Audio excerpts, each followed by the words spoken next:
గురించి చెప్తున్నా. నువ్వు కాళ్ళకు మెట్టెలు పెట్టుకోకుండా ఏం పెట్టుకుంటావు? నీకు ఇష్టం లేదు అంటే పుస్తకాలు కట్టింది కబోర్డ్ లో పెట్టుకోనికే, బ్యాగ్ లో పెట్టుకోనికేనా?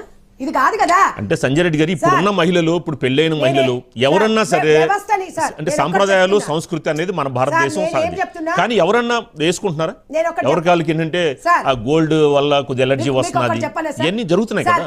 నేను 100% లో 80% మీ పీపుల్ వే తీసుకుంటా. ఒక 20% వివిధ రకాల వ్యక్తులు ఉంటారు. వాళ్ళ గురించి నేను మాట్లాడతలేను. వీళ్ళ మనోభావాలను మీరెందుకు దెబ్బతీస్తున్నారు అంటున్నా. మీ 20% మీరు వేసుకోండి, వేసుకోకపోండి మీ కుటుంబానికి. ఇది తీసుకొచ్చేసి బయట మాట్లాడొద్దు. నిన్న ఎవడన్నా వచ్చి ఎందుకు వేసుకోలే పుస్తకాలు తాడన్నప్పుడు చెప్పు. నువ్వు ఎవరేం అనక ముందుకు ఎందుకు చెప్తున్నావు అంటున్నా. పొద్దున్న లేస్తే ఇవాళ వరలక్ష్మి వ్రతాలు ఎందుకు, నవరాత్రి పూజలు ఎందుకు, ఇవన్నీ పూజలు ఎందుకు, శుక్రవారాలు ఒక పొద్దులు ఎందుకు, పొద్దున్న లేస్తే తులసమ్మ పూజలు ఎందుకు చేసుకుంటారు, భర్తలు మంచిగా ఉండాలని కోరుకుంటారు. అలాంటి వాళ్ళకి నువ్వేం మెసేజ్ ఇస్తున్నావు? నువ్వెవరు చెప్పడానికి? నిన్ను ఎవరైనా అడిగారా? నిన్ను అడిగారా? అడిగినప్పుడు నువ్వు చెప్పచెల్లు అనిపి. గుర్తింపు కోసం అండి. ఇప్పుడు వాళ్ళు ఎవరిని గుర్తించట్లేదు, వాళ్ళ గుర్తింపు కోసం ఏ విధంగా అయితే మరి మీరు మీ పబ్లిసిటీ కోసం ప్రజాస్వామ్యంలో ప్రజల మీద ఏదైనా రుద్దుతూ ఉంటారా? 100% వస్తారు, తాట తీస్తారు. అలాంటి వాళ్ళు ఎవరైనా ఉన్నా మీరు వేసుకోండి అమ్మా. ఏంటండి కంఫర్ట్ డ్రెస్ అంటే మీకు ఇష్టం ఉన్న డ్రెస్సులు వేసుకొని బౌన్సర్లను పెట్టుకోవాలా? బౌన్సర్లను ఎందుకు పెట్టుకోవాలి? బౌన్సర్లను పెట్టాలంటే జీతాలు ఎంత ఇవ్వాలి సార్? మాలాంటి మిడిల్ క్లాస్ వాళ్ళకి మాకు ఈ నెల ఎట్లా గడుస్తుందా అని ఆలోచిస్తాం. బౌన్సర్లను పెట్టుకున్నంత అవసరమే ఉంది నాకు. ఈ సగం గుడ్డలు వేసుకోవడం ఎందుకు? ఈ బౌన్సర్లను పెట్టుకోవాల్సిన అవసరం ప్రజాస్వామ్యం ఎవరిచ్చిరంట? అంటే మీరు అనేది ఏంటంటే నా లంగా బొంద ఊసిపోయినా ఏం కాదు, కానీ పక్కింటోడు నవ్విండి అనేది మీ తప్పు. అంటే మీరు ఎలాగైనా ఉంటారు, కానీ మీరు మాత్రం నవ్వద్దు. నేను ఇదే డ్రెస్ వేసుకుంటా, కళ్ళు మూసుకో, నేను ఇది వేసుకుంటా అంటే ఎంత మంది కళ్ళు మూపిస్తావు? నువ్వు ఎక్కదానివి ఆ డ్రెస్ వేసుకోకుండా ఉంటే అయిపోతుంది కదా. పబ్లిక్ లోకి మీ బెడ్రూమ్ లో వేసుకోండి, మీ స్విమ్మింగ్ పూల్ లో వేసుకోండి, మీ ఇంట్లో వరకు వేసుకోండి అనేది నా వాదన. నేను జడ్జిమెంట్ ఇస్తానని ఇక్కడ మీరు నోట్ దిస్ పాయింట్. ఇక్కడ అది చెప్పాను. నన్ను నువ్వు జడ్జి చేసి నన్ను గొంతు నొక్కి నా మీద కేసులు పెడితే నేను భయపడతానా? నేను ఇదే జడ్జి గారిని అడుగుతాను. ప్రజాస్వామ్యం ఆమెకెంత స్వేచ్ఛ ఉందో ప్రజాస్వామ్యం నాకు కూడా అట్లా ఇష్టం లేదండి. నాకు మీరు ఇచ్చారు కదా, నేను అడుగుతున్నా ఎవరు నాగం చేయడానికి? పిల్లలు టెంప్ట్ అయిపోతున్నారు. చిన్న పిల్లలు ఫోన్లు ఇస్తే ఫోన్లు చచ్చిపోతున్నారు. ఏంటి సార్ ఇది? సమాజంలో జర్నలిజం మీరున్నారు. జర్నలిజము ప్రజలకు వారది. మీరు డబ్బులు తీసుకొని మీరు జీతాల కోసం ఏమో చేస్తున్నారు, కానీ మీరు డబ్బులు తీసుకుని డబల్ గా ప్రజలకి గవర్నమెంట్ కి వారధిగా ఉంటారు. మీ గొంతు నొక్కుతున్నారు, మాలాంటి వాళ్ళు నొక్కుతున్నారు.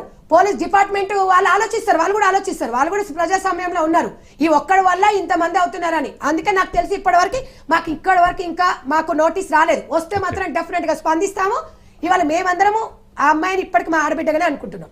ఈ రోజు కూడా నేను చెప్తున్నాను సార్. కానీ మీరందరూ కలిసి ఆవిడ పరువుకి భంగం కలిగించారు, తన వ్యక్తిగత స్వేచ్ఛకి, భావ ప్రకటన స్వేచ్ఛకి మీరందరూ అడ్డం పడుతున్నారనేది మీ పైన క్రిమినల్ కేసులకి ఆవిడ సార్. ఇవాళ సరే ఎంతమంది మీద పెడతారు? దేశంలో జైలు సరిపోతాయా? కోర్టులు పోలీస్ స్టేషన్ సరిపోతాయా? మేము ఒక చిన్నపిల్లలాగా తీసుకుంటున్నాం. తెలియని ఇప్పుడు బైక్ కొనిస్తాను సార్ మన బాబుకి, జాగ్రత్త పెట్టాడ స్పీడ్ బ్రేకర్లు ఉన్నాయి జాగ్రత్త అని చెప్తాం. నా తప్పు కాదు కదా చెప్పడం. అక్కడ నిప్పు ఉంది బెట్ట జాగ్రత్త అంటాం. లేదు నేను అనలనే దుంకుతా అంటే మూతి కాలుతుంది. ముద్దు పెడతా ఎర్రగా ఉందని ముద్దు పెడతా అంటే మూతి కాలుతుంది. అట్లా కాదు జాగ్రత్త అని చెప్పాం. అంతే తప్ప మేము మీ మీద మాకెందుకమ్మా, నువ్వు ఏం వేసుకుంటా మాకెందుకు? ఎందుకంటే భారతదేశానికి ఒక సాంప్రదాయం ఉంది. ఆ కట్టు నువ్వు ఎన్ని తరాలు మారు, మన సాంప్రదాయాల్ని మంటం కలిపొద్దు. మీకు ఇష్టమైనట్టు ఉండండి, కానీ బయట వచ్చి మీరు వచ్చి నేను ఇట్లున్నాను కాదు. ఇంకా మొన్న వచ్చి కొంతమంది చెప్తారు మనం ఎక్కడున్నామండి 26 ఎక్కడున్నా కట్టుబాట్లకే ఉండాలి, అంతే. నువ్వు వేసుకో, నేను ఎవరు వద్దని లేదు. మీరు ఆ కామెంట్లు చదువుకోరు కింద. ప్రజల తీర్పు అనేది ఓటింగ్ అనేది నీకు చెప్తాడా సార్? ఎవరికి ఓటు వేసిందని చెప్పడు కదా రాజ్యాంగం. ఓటు వేయడం నీ హక్కు, ఎవరికి వేసింది అనేది చెప్పకూడదు. అది ఇప్పుడు ప్రజాస్వామ్యంలో అందరూ బయటికి రారు. సంధ్యారెడ్డి మాట్లాడడానికి సంధ్యారెడ్డి ఎమ్మెల్యేని చేయనీకనో మంత్రిని చేయనీకనో ఎన్నుకోవట్లేదు. ఒక సమస్య మాట్లాడినప్పుడు ఈ అమ్మాయి మా కుటుంబ సభ్యురాలు, సంధ్యక్కకు మా ఓటు, సంధ్యక్కకు మేము సపోర్టు అంటున్నారు అంటే ప్రజాస్వామ్యంలో ప్రజల గొంతునే నేను వచ్చి మాట్లాడినా. అందరూ వచ్చి మీ ఛానల్లో రమ్మంటే రారు, భయపడతారు. ఇప్పుడు కేసులు పెట్టిన అనేది ఎంబడి రమ్మంటే రారు అందరూ. ఎందుకు వస్తారు సార్? ప్రజాస్వామ్యంలో ఓటేసినప్పుడు కూడా నేను ఈ పార్టీకి వేసిన అని చెప్తాడు ఎవడన్నా? చెప్తారా చెప్పండి కదా. ఇది కూడా అంతే. నన్ను నోరు నొక్కితే ఇంకా వస్తమంది ఉన్నారు సార్. ఇవాళ ఎంతమంది నొక్కుతావు? ఇప్పుడు మీడియా మాట్లాడిన దానికి కూడా మీడియా పైన కూడా కేసులు వేయడం జరిగింది. మీకు ఇందాకే చెప్పాను, మీడియాని జర్నలిజం అనేది ఇవాళ జర్నలిజం లేకపోతే ఇవాళ మహాన్యూస్ లో నేను కూర్చునేదాన్ని కాదు. భగవంతుడు నాకు ఇచ్చిన వరం ఇది. ఈ వరాన్ని కూడా నువ్వు, ఈ వరం అనేది అమ్మతనం. అమ్మతనం అంటే ఏంది? ఒక వరం.